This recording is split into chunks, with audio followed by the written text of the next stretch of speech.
Hello friends, welcome back to our YouTube channel Bodhisattva PCS and आप सबके huge demand पे प्रस्तुत है chemical in food the sub part of chemical in daily life. Class 12 NCERT का यह chapter है, chemistry का काफ़ी इंपॉर्टेंट है। यह अकेले चैप्टर इतना इंपॉर्टेंट है कि इससे हाल ही में कंडक्ट कराया गया बीपीएससी के द्वारा असिस्टेंट ऑडिट ऑफिसर के प्री के पेपर में जो है 6 क्वेश्चन पूछे गए थे और बीपीएससी हमेशा ही इस चैप्टर से अपने हर एक एग्जाम में प्रश्न पूछता है। तो it's also very important for 67 BPSC pre re examination. So if you are serious about 67 BPSC pre re examination then watch this video from beginning to the last. इस पूरे चैप्टर को मैंने 2 पार्ट्स में बांटा था। फर्स्ट पार्ट में हमने देखा था औषधि और उनका वर्गीकरण, काफ़ी इंपॉर्टेंट है, आप सबको बताने की आवश्यकता नहीं है।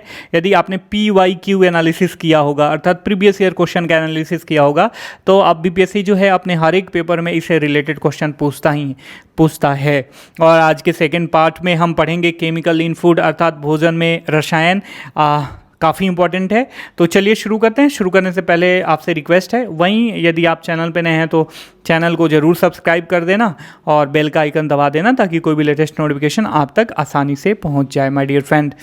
ठीक है, देखिए पहला जो टॉपिक है यह है फूड एडिटिव्स के बारे में, अर्थात इसका हिंदी जो होता है वह है खाद्य योजक। मतलब खाद्य में खाद्य पदार्थ होते हैं उसमें ऐड करने वाला केमिकल्स के बारे में हम पढ़ेंगे।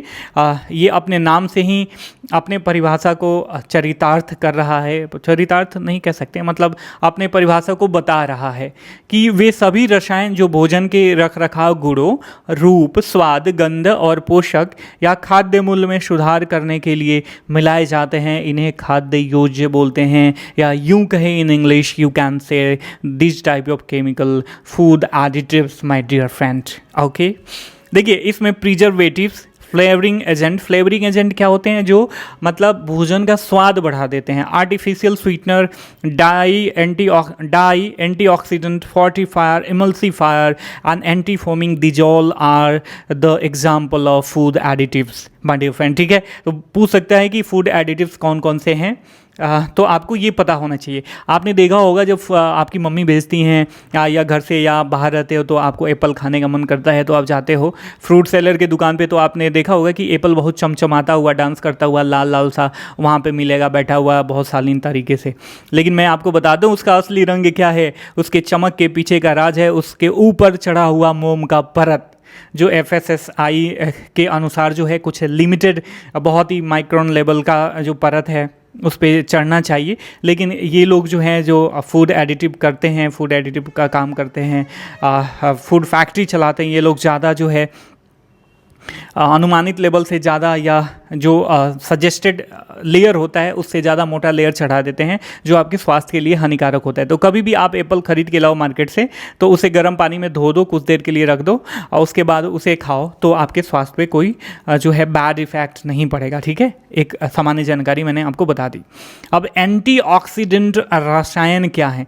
देखिए केमिस्ट्री और साइंस का जो सबसे बड़ा गुण है ना कि ये बहुत सारे संधियों के बाद बना होता है। जैसे एंटीऑक्सीडेंट मतलब एंटी प्लस ऑक्सीडेंट, जो ऑक्सीडाइज ना करे उसके विरुद्ध में हो, उसी को बोलते हैं एंटीऑक्सीडेंट केमिकल्स। ठीक है, ये जो होते हैं प्रसंस्कृत खाद्य पदार्थ, बोले तो इंग्लिश मीडियम वालों को बता दे रहा हूँ कि इसे प्रोसेस्ड फूड बोलते हैं। जैसे हमारे यहाँ बिहार में मैक्सिमम सोसाइटी जो है एग्रीग्रियन सोसाइटी है, तो बिहार में ऐसा कहा जाता है ना कि कौन सा इंडस्ट्री सबसे अधिक फल फूल सकता है, तो फूड प्रोसेसिंग यूनिट। ठीक है, तो यह और उससे जो खाद्य पदार्थ बनेंगे उसे बोलेंगे फूड प्रोसेस्ड या प्रोसेस फूड पदार्थ, प्रोसेस खाद्य पदार्थ। ठीक है, तो प्रसंस्कृत खाद्य पदार्थों जैसे आलू के चिप्स, बिस्कुट, नाश्ते के अनाज, पटाखे, माफ़ कीजिएगा ये वो वाले पटाखे नहीं हैं जो दिवाली में भड़काए जाते हैं। आप सोच रहे होंगे कि ये भी पटाखे लोग खाने लगे। वैसे आजकल ह्यूमन कुछ भी कर सकता है, बट मैं बताना चाहूँगा इन जनरल जो क्रैकर्स खाते हैं ना, नट एंड क्रैकर्स, उसे वो पटाखों का मतलब है यहाँ पे। आदि में वसा के ऑक्सीकरण को रोकने के लिए एंटीऑक्सीडेंट मिलाए जाते हैं और इन्हीं को बोलते हैं एंटीऑक्सीडेंट रसायन। ठीक है, यह ऑक्सीजन के प्रति अधिक प्रतिक्रियाशील होते हैं जिस सामग्री की वे रक्षा करते हैं। जो सबसे अधिक उपयोग में आने वाले एंटीऑक्सीडेंट हैं ये 2 हैं, आप ध्यान में रखना, ब्यूटाइलेटेड डाई हाइड्रोक्सीटोल्यूइन और जिसे BHT भी बोलते हैं, ध्यान में रखना। और दूसरा है ब्यूटाइलेटेड डाई हाइड्रोक्सी एनिसोल जिसे BH ए भी बोलते हैं माय डियर फ्रेंड। तो ये 2 एंटीऑक्सीडेंट है, इंग्लिश मीडियम वाले यहाँ से पढ़ लेना, बहुत ही कठिन नाम लग रहा है मुझे ये, ठीक है। आगे बढ़ते हैं। काफ़ी इंपॉर्टेंट है, लेकिन ये नाम यहाँ से ध्यान में रखना, इसका शॉर्ट फॉर्म और एक्सपेंड फॉर्म भी ध्यान में रखना। BHT और BHA both are example of antioxidant my dear friend, ठीक है। उसके बाद हम आते हैं जो आर्टिफिशियल स्वीटनर्स होते हैं, स्वीटिंग एजेंट होते हैं, उन पर आ जाते हैं। देखिए जनरली जो सुक्रोज और फ्रक्टोज होता है ना, वो सबसे व्यापक रूप से इस्तेमाल किया जाने वाला प्राकृतिक मिठास है, नेचुरल मिठास है सुक्रोज और फ्रक्टोज। नीचे कमेंट करके बताओ जो हम फल में जो हमें स्वीटनिंग एजेंट मिलता है, जो नेचुरल एजेंट होता है जिससे फल मीठा होता है, वो क्या होता है, उसका क्या नाम है। और जो हम मधु खाते हैं तो वो किस स्वीटनिंग एजेंट के कारण मीठा लगता है, नीचे कमेंट करके बताओ। क्योंकि ये कैलोरिक सेवन में वृद्धि करते हैं और दांतों के सड़न को भी बढ़ावा देते हैं, इसलिए बहुत से लोग जो है कृत्रिम मिठास का उपयोग करते हैं, अपने अनुसार उसको कन्वर्ट करके अपने अच्छे के लिए बना के, अपने सेहत के लिए जो सही होता है वैसे उनको मॉडिफाई करके बनाते हैं, उनको बोलते हैं कृत्रिम मिठास। उदाहरण के लिए कौन कौन से हैं, saccharine, aspartame, alitame, sucralose, cyclamate और एल ग्लूकोज। अब एक एक करके पढ़ लेते हैं। सैक्रिन यहाँ पे N होगा, ठीक है।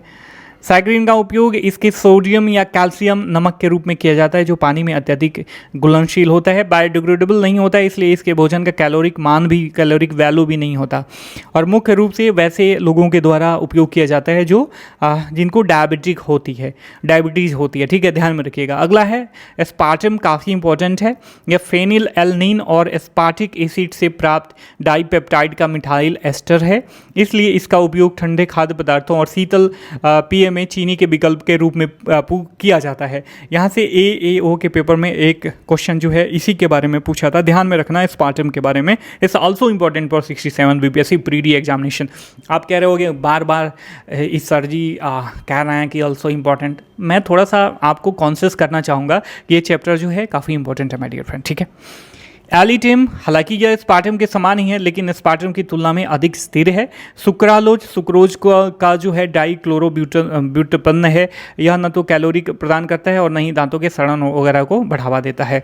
साइक्लामेट, यह N साइक्लोहेक्सिल सल्फामेट है और एल ग्लूकोज भी D शर्करा की तरह ही है। एल शर्करा भी स्वाद में मीठा होता है क्योंकि कोई ऊर्जा प्रदान नहीं करता, इसलिए इसके शरीर में, क्योंकि हमारे शरीर में इसके चयापचय के लिए अर्थात इसके मेटाबॉलिज्म के लिए कोई एंजाइम नहीं है माय डियर फ्रेंड। नीचे कमेंट करके बताओ कि एंजाइम क्या होता है, काफ़ी इंपॉर्टेंट है। आप इनका नाम और थोड़ा सा डिस्क्रिप्शन याद रखना, BPSC यदि ज़्यादा एनालिटिकल हो तो क्वेश्चन पूछ सकता है। अब आ जाते हैं प्रिजर्वेटिव्स, जिनको परिरक्षक भी बोलते हैं, अर्थात वैसे केमिकल्स जो हमारे भोजन को बैक्टीरिया, ईस्ट और मोल्ड से बचाने के लिए उपयोग होते हैं, उन्हें हम प्रिजर्वेटिव्स बोलते हैं माय डियर फ्रेंड। सबसे अधिक इस्तेमाल किए जाने वाला परिरक्षक जो है वह सोडियम बेंजोएट होता है, ध्यान में रखना। मतलब फूड को प्रिजर्व करने के लिए जो सबसे अधिक केमिकल यूज होता है preservative, that name is sodium benzoate.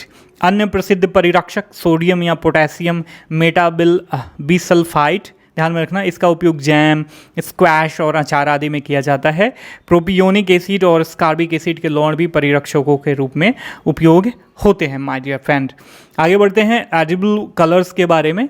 वैसे कलर्स जिसे हम खा सकते हैं, अर्थात जैसे आप हलवाई के दुकान पे जाओगे तो लाल, पीली, नीली ऐसे इमरतियाँ बना के रखता है ना, पीली नीली तो नहीं बनाता लेकिन लाल और पीली ज़रूर बनाता है।